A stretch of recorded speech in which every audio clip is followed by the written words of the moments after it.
हम इतिहास की 12वीं सदी के पन्नों को खोलेंगे तो देखेंगे कि हाथ में तलवार लिए गजनी का सुल्तान मोहम्मद गौरी हिंदुस्तान के राज्यों पर धावा बोलता और लूटपाट करता। वो चाहता था कि गजनी सबसे धनी देश बने और हिंदुस्तान की तरह सोने की चिड़िया कहलाए। अब उसकी निगाहें दिल्ली पर टिकी थी। वही दिल्ली और युद्ध कला में निपुण योद्धा थे। शब्द वेद तीरंदाजी में तो वे माहिर थे।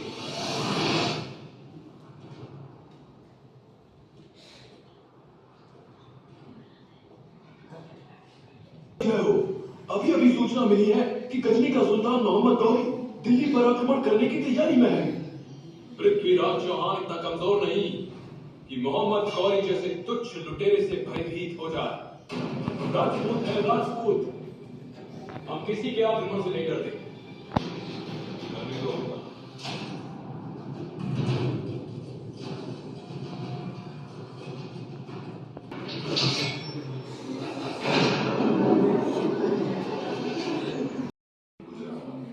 पिता का नाम था गुरदयाल सिंह और माता थी बीबी धर्म कौर जी।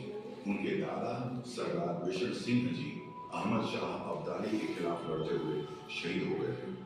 1881 में एक अंग्रेज इतिहासकार ने जब दुनिया के सबसे सब झुक गया, उसने लिखा, किसी के लिए सिकंदर महान है, किसी के लिए चंगेज खान, लेकिन मेरे लिए हरि सिंह नरवाही सबसे बहादुर सेनापति है, क्योंकि जहां हर योद्धा खैबर दर्रे में हार गया, वहीं केवल हरि सिंह नरवा ने उसे जीत लिया।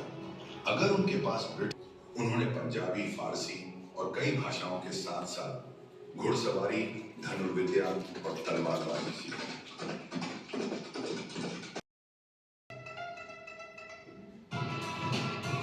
जब हरि सिंह 15 वर्ष के हुए, वो भी दरबार पहुंचे।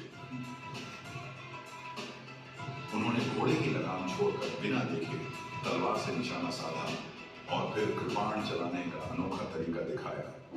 महाराजा रणजीत सिंह अचंभित रह गए। उन्होंने हरि सिंह को पास बुलाया, गले लगाया और सेना में शामिल कर लिया। राजा रणजीत सिंह और हरि सिंह जंगल में घूम रहे थे, तभी एक शेर उनके सामने आ गया।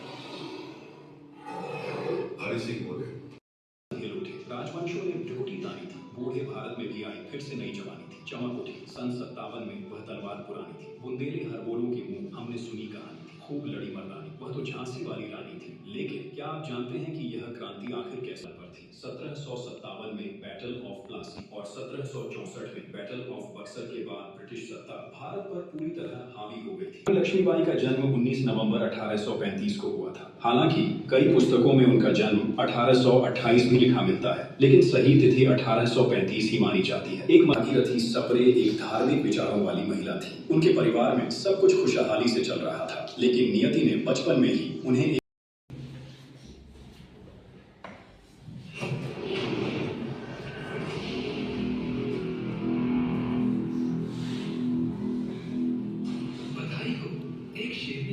एक शेर को जन्म दिया है।